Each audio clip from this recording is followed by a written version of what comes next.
Good morning, traders, and this is your DAX day trade setup for today. So just starting off from the daily, we did end up with a bit of a pin bar yesterday. Not reading too much into that just yet. We do have, let's go to the monthly for this. We do have quite a few levels right here where we are. So you can see all these tails up here, and we're sort of squirted below it there, and then we are kind of rejecting it here. And if you look at the weekly, you'll see we have a weekly pin bar forming. Still too early to claim success on a rejection of this level, but it is forming. Okay, so we've still got 2 days to go in the week, so we'll have to wait for the end of the week bar to actually determine that that is a rejection.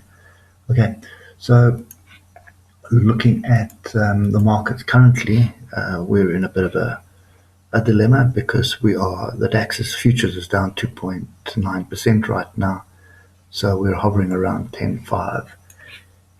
Then 10.5 is round about there. That's 10.6, 10.583. Okay, so if we just use these two levels here, we have a channel. Okay, so still very few bars in the channel.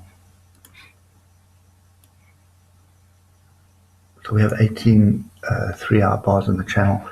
So at this stage, it does look like a continuation to the downside.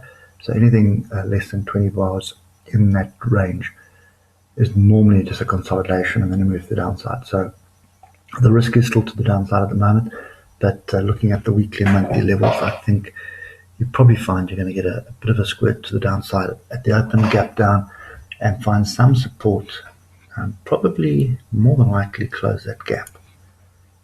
Thus, if we're hovering down here, it's going to be the easy move down to here, close a gap, find some support, and then more than likely move back to the upside. So we are range bound at the moment, and if there's also the start of a channel here. So there's the first trend line, and here is the second one. Actually, it's not even there. Okay, so we are kind of starting a channel, and remember the DAX loves moving in channels. So this is the start of a fairly decent channel as well. So for me, the trick is going to be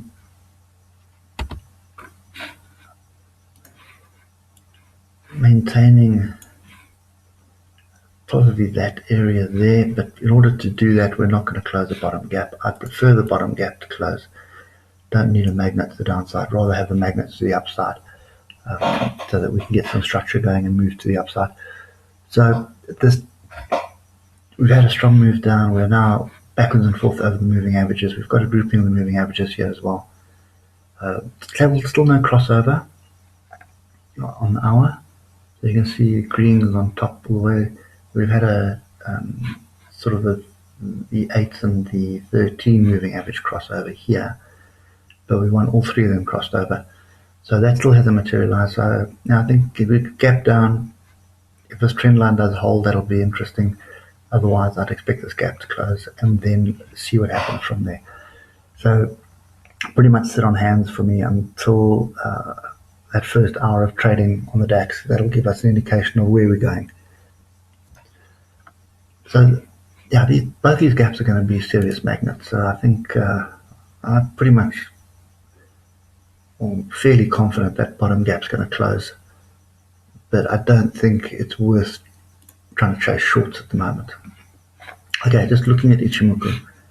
Let's get rid of noise. We are range bound. Nothing really to read into the Ichimoku cloud at the moment, except that we are in a downward trend and it's very bearish. We've had a bearish cross as well. Triple spanner's back in price here as well, so there's nothing to read into that. The 3-hour, flat Kijisen, flat Dickinson, flat cloud, the bearish channel, which we can see that pretty clearly. Nothing really to read into there. And the big one is the daily. We are so far away from Keaton and Tekinson, and Keaton and Tekinson have some rather large diversions as well. My oscillators are all grouped in oversold territory. So yeah, I really don't see a lot more downside at the moment. There may be a little bit of a squirt still. Close a gap, may even just close down at the bottom there as well. And then tomorrow we get an inside bar or an engulfing bar or something like that. So patience is key right now. I think this thing is not looking that bearish at the moment. Okay, so the weekly, you can see if this pattern plays out, that is an abandoned baby pattern. On the top, you'd refer to that as a shooting star. In other words, big gap down, and then the buyer step in. What you would expect at the opening of the next weekly is a bit of a gap up, or a big gap up, and then a massive continuation. So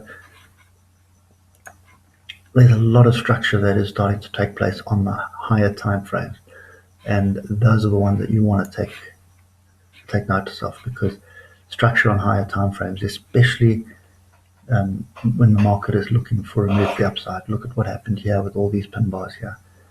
It took 6 months, but once that structure broke out, look at the move that we had. Okay, and here's another one. Nice big pin bar on the monthly, and look at the move we had. So this is a patience game right now for me. So I think just to summarize what we're looking at here is lower time frames, but you need to be sitting and watching it, because you can see the volatility that we have at the moment. So lower time frames, expect that gap to close. I expect some buyers to come off that gap. Whether they go all the way back to the top to close the gap is another story, but that is kind of what I would expect to happen. So it's almost one of those cases where wait to see what happens here. As soon as we see some positive price action here, get in, keep the tight stop. I mean, you can keep a good 50-point stop loss here quite easily. You could probably do a 20 or a 30-point stop loss, to be honest. So you can have a sizable position in with a very tight stop, and the minute it starts moving, just move your stop to entry and aim for the opening gap close. And I think that'll probably happen during the US session. The US are going to come up with something. I can't see them just letting it lie for now, unless politicians are short at the moment and still trying to maximize their profits. So yeah, for me, the market, the trend is down, so we should be looking for shorts, but I think we're at a fairly significant level. We've had a pretty good correction, and I think you're going to find value buyers coming in shortly and start accumulating their portfolios for another move to the upside. So that's pretty much what I'm looking at the moment. So we'll wait and see, sit on hands until I see some kind of positive price action. If we do break through this area here, then I don't think there is any level on the daily that I would be interested in. Okay, maybe a little bit further down at around 10 to 6, 7. Oh, sorry, we still got this gap, so my mistake. So we still got this gap here. I've got a few more gaps to the downside as well, but this is from 2016, so that gap there, 10.165. Okay, so 10,000 is probably also the bottom, the floor. Okay, so yeah, so sit on hands for me and just see what happens. But I think this first level here is going to be fairly significant. The next two levels are pretty close.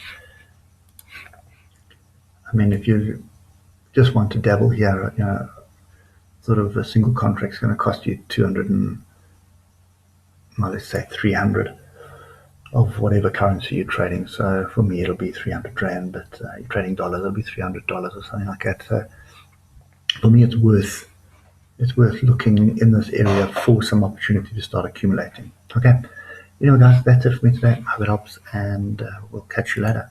Cheers for now.